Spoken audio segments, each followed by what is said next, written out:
There comes a moment when life stops feeling solid.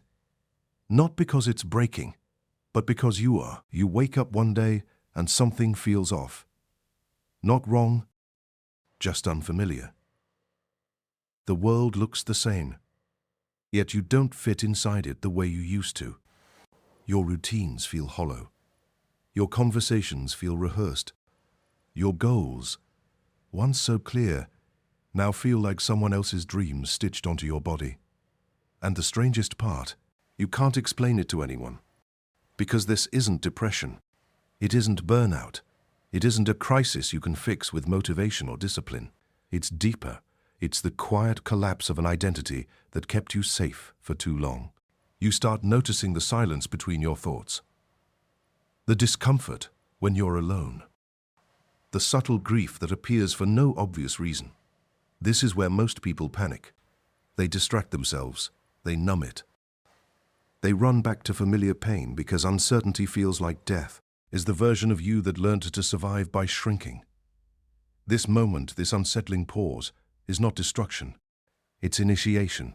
And once it begins, reality can never look the same again. At first, it doesn't announce itself. It arrives quietly, almost politely, as a subtle discomfort you can't name. The world keeps moving, people keep talking, responsibilities keep demanding, but something inside you stops responding the way it used to. Your inner world begins to rise in volume. Thoughts grow heavier.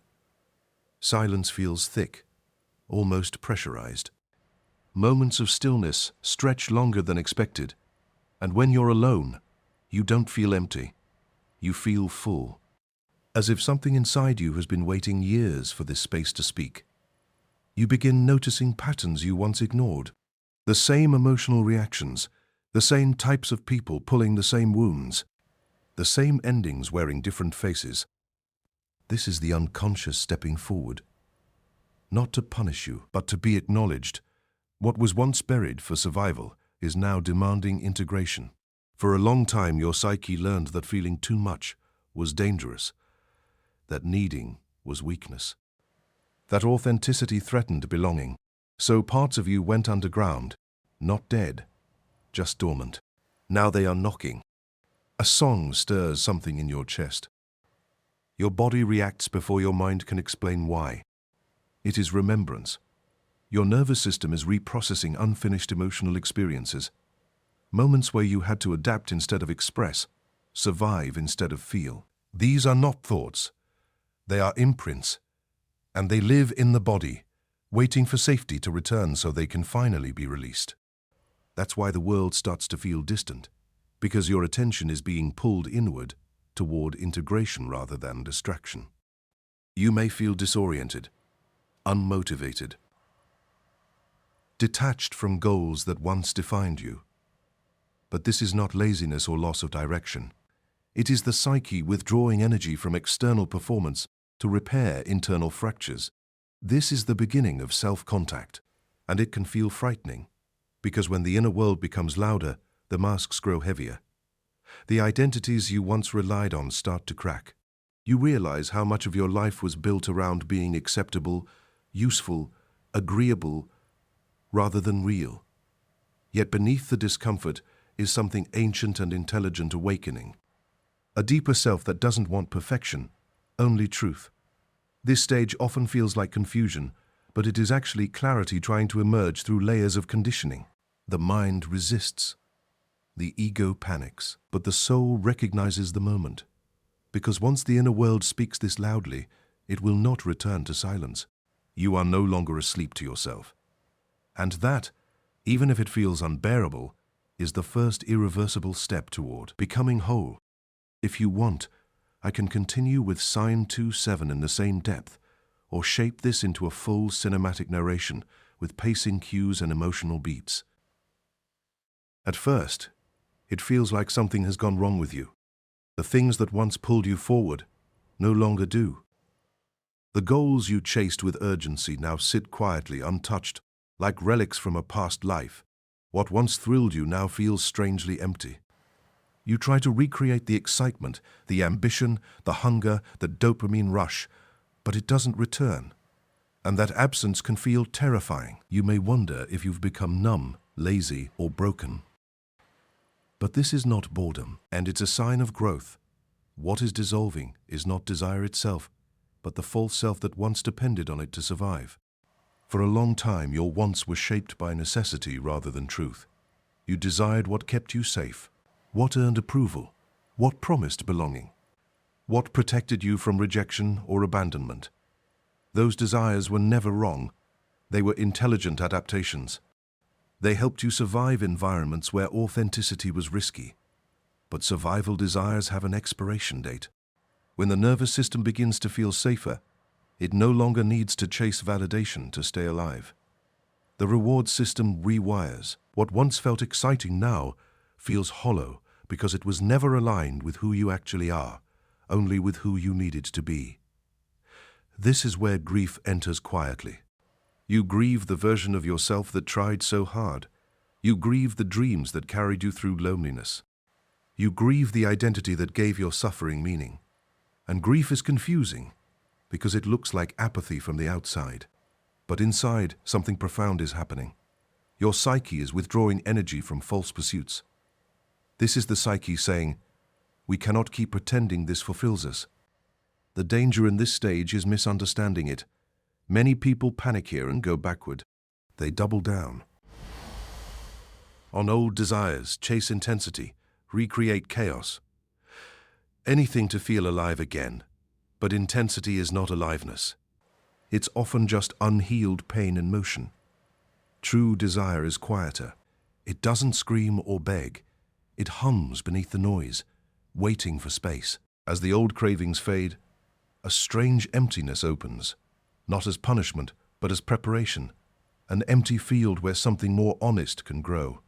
You may feel unmotivated, directionless, unimpressed by what once dazzled you, but this is not decay. It is detox. The psyche is shedding ambitions that were never truly yours. And when those false desires finally fall away, what remains is not nothing. It is the beginning of alignment, a life no longer driven by fear, but by truth. And that kind of desire doesn't shout. It calls softly, and only when you're finally quiet enough to hear it. A quiet distance you can't explain. Conversations feel slightly off-key, as if you're speaking a language no one else learned. You're still present, still kind, but something essential has changed. You feel misunderstood, not because others suddenly became careless, but because you stopped performing the version of yourself that made them comfortable. For most of your life, connection came at a cost. You learned early which parts of you were welcomed, and which ones needed to stay hidden. You softened your truth. You anticipated reactions. You edited your emotions before they reached your mouth. That was attachment. Not love, but survival. You became skilled at reading rooms, managing expectations, staying acceptable. And for a long time, that strategy worked. It kept you included. It kept you safe. But now something has shifted. The old reflex to adjust yourself no longer activates. You don't explain as much. You don't overextend. You don't contort yourself into emotional shapes just to preserve harmony. And people feel that change, even if they can't name it. Some grow uncomfortable. Some pull away. Some accuse you of being distant, cold, or different. But what they're really reacting to is the loss of access to the version of you that existed for their comfort. When authenticity appears, attachment loosens. This can feel like rejection, but it isn't. It's a reorganization. You are no longer unconsciously negotiating your worth through approval. You're no longer abandoning yourself to be chosen, and this shift can be deeply lonely, because not everyone can follow you into truth. Some relationships were built entirely on who you pretended to be, and when the mask falls, there's nothing left to hold them together. This grief is quiet and confusing. You miss people who are still alive. You feel nostalgia for dynamics that no longer fit. You wonder if you're becoming difficult, detached, or selfish. But what's really happening is differentiation. You are separating your identity from your attachments. This is a painful but necessary phase of growth. one that psychology rarely prepares you for. Because healing doesn't always bring closeness. Sometimes it brings clarity and distance. And yet, something else begins to form beneath the loss. A new kind of connection. Slower, truer, less performative. Relationships that don't require shrinking or pretending. Connections that can hold silence without tension. You begin to realize that being misunderstood is not always a failure. Sometimes it's the cost of being real. And as attachment loosens, something steadier takes its place, a grounded sense of self that no longer needs to be mirrored to exist. You're not losing people, you're losing the version of yourself that survived by disappearing. And in that loss, something far more honest is finally allowed to stay. At some point, desire stops making sense. You reach for things that hurt you. You long for what once left you empty. You feel drawn toward people, patterns, and situations that reopen old wounds, even when you know better. And this confuses you. You start questioning your judgment, your self-respect, your growth. But this confusion is not a flaw. It is a message, because desire is rarely about pleasure. It is about memory. Deep inside, the psyche does not seek happiness, it seeks resolution. It returns to unfinished emotional stories, hoping this time the ending will be different. What you call attraction is often recognition. The nervous system recognizing a familiar emotional climate, distance that feels like home, uncertainty that mirrors childhood, love that must be earned. This is not self-sabotage, it is repetition compulsion, the mind's attempt to heal the past by recreating it. As a child, you learned what love felt like through inconsistency, absence, or emotional unpredictability. So your body learned to associate longing with connection, anxiety with intimacy, earning affection with safety. Now when you encounter peace, it feels dull. When someone offers steadiness, it feels suspicious. Because your system was wired for intensity, not security. So you chase what hurts. Not because you want pain, but because pain feels familiar, and familiarity feels like truth. This is where confusion deepens. You begin to question your instincts. You wonder why you sabotage things that could actually nourish you. But the psyche is not trying to destroy you. It's trying to finish an old story. It's searching for the moment when love finally stays, when effort is met with care, when vulnerability is not punished. Until that wound is seen, desire will keep circling the same shape, hoping for a different ending. This is why growth often feels like withdrawal. You pull away from what excites you because you realize excitement was built on anxiety. You begin to crave peace, even though it feels foreign and strangely empty. And in that space, grief emerges. Grief for the child who had to earn love. Grief for the self who confused intensity with intimacy. This is the moment of reckoning, to change only when it's no longer driven by lack. When you stop chasing what wounds you and start listening to what steadies you. That shift is subtle, almost imperceptible. But it marks the beginning of emotional freedom, because when desire stops trying to heal the past, it finally becomes free to create something new. And that is when attraction turns into choice, when longing becomes discernment, when love is no longer a wound replaying itself, but a presence that feels safe enough to stay. There comes a moment when solitude stops feeling like punishment and starts feeling like permission. The silence presses in. There's no one to distract you from your own thoughts, no noise to soften the edges of what you feel. And for a while, it feels like loneliness, sharp, hollow, exposing. The ache softens, the quiet deepens, and you begin to realize that what you feared wasn't being alone, it was being left alone with yourself. For much of your life, solitude felt unsafe, because when you were still, the emotions came, the questions came. The parts of you that never had space to speak finally found a voice. So you stayed busy, you stayed connected, you stayed distracted. But now, something inside you no longer wants to run. In the stillness, you begin to notice the presence of something long ignored. Your shadow. Not something dark or malicious, but something unfinished, a collection of traits, emotions, and truths that were once deemed inconvenient, excessive, or unacceptable. The parts of you that were told to be quieter, kinder, less intense, easier to handle. You didn't destroy those parts. You hid them. You tucked them away so you could belong, so you could be loved, so you could survive.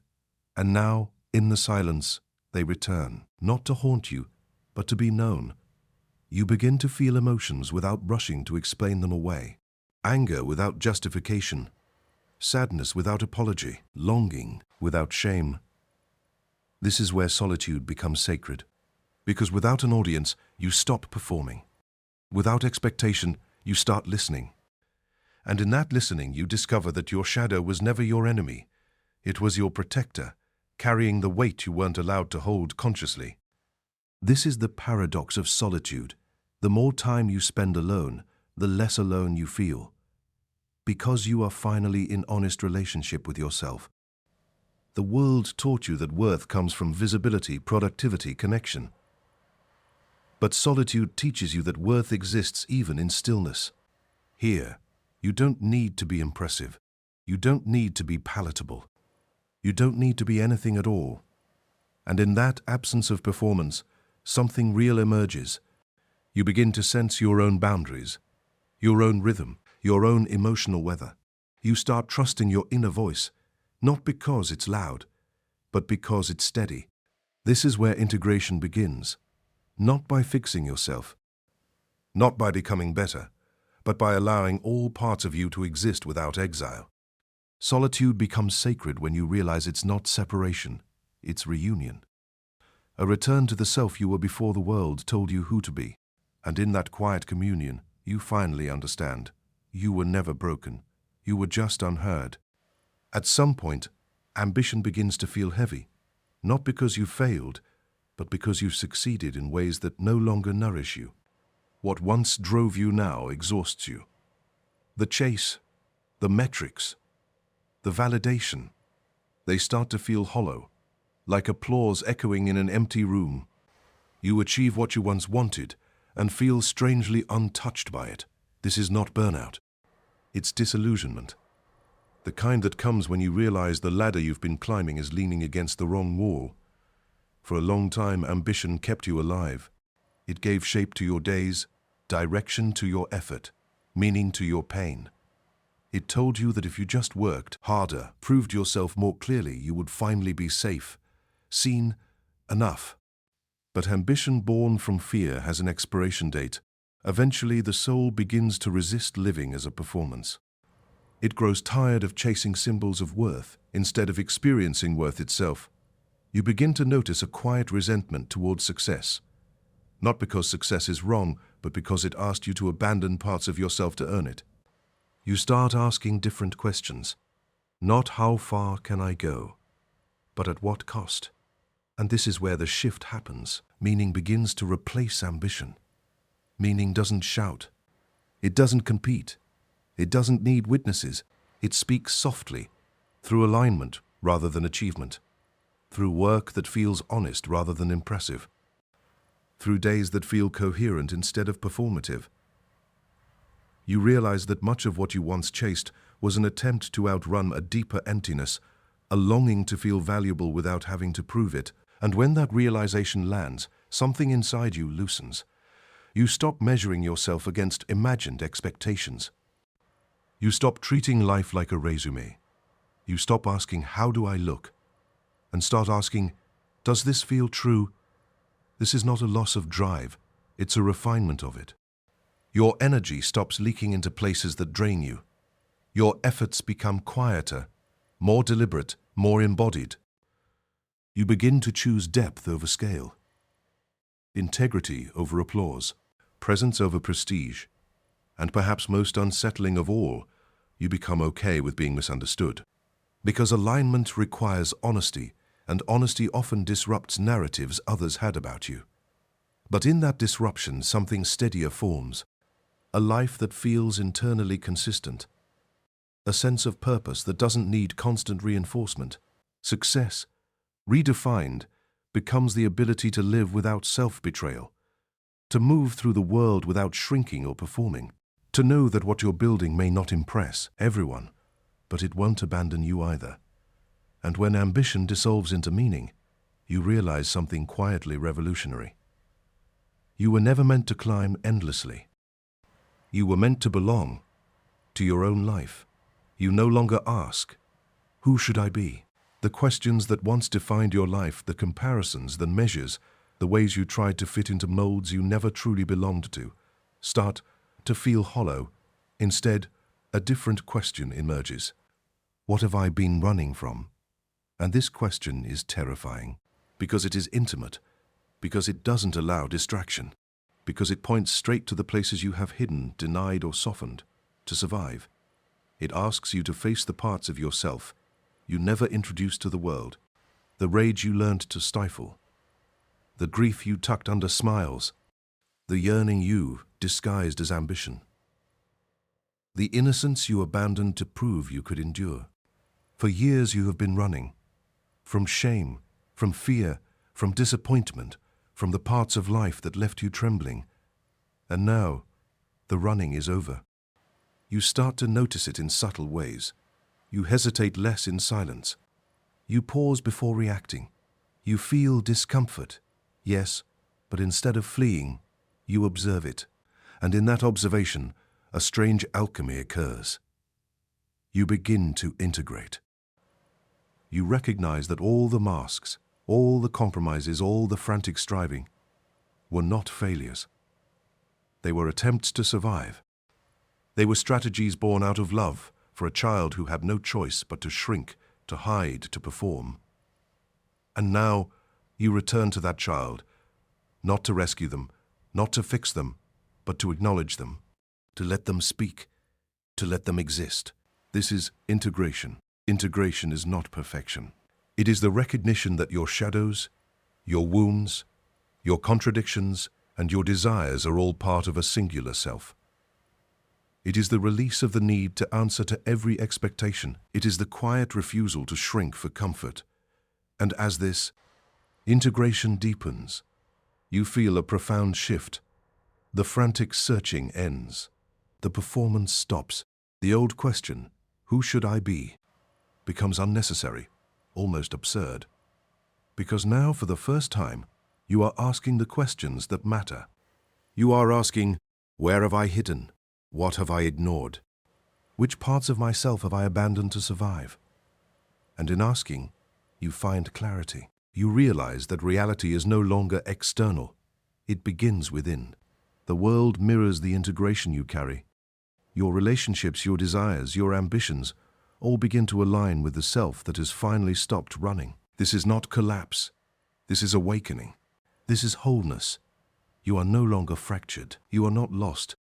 You are simply coming home to the self that always existed, waiting for your courage to return. And in that return, you understand, the journey was never about becoming someone else. It was about meeting yourself, fully, fearlessly, finally. And now, after all the shifts, all the fractures, all the awakenings, you stand at the edge of yourself. You have felt the weight of silence, the pull of hollow desires, the ache of misaligned connections. You have faced the shadows you once denied. You have learned to stop running. And in this place, strange, quiet, unsettling, you discover a truth that the world rarely teaches. You were never broken. You were never failing. You were simply unfinished. The turbulence you felt was not punishment. It was initiation, a guide whispering through grief, longing, and confusion. It led you to the parts of yourself you were too afraid to meet, to the truths you were too conditioned to deny, and in meeting them, you integrate. You stop performing for acceptance, chasing what only drains you, or running from what scares you. You stop asking who you should be. And finally, you start asking, with honesty and courage, what you've been hiding from all along. This is the point where transformation is no longer theoretical, where reality changes, not outside, but inside, where life no longer feels solid because it is no longer safe to remain fragmented, where every choice, every desire, every relationship begins to mirror the self that has returned, whole, unafraid, and unmistakably real. You are not falling apart. you are coming home, and the world will never look the same again.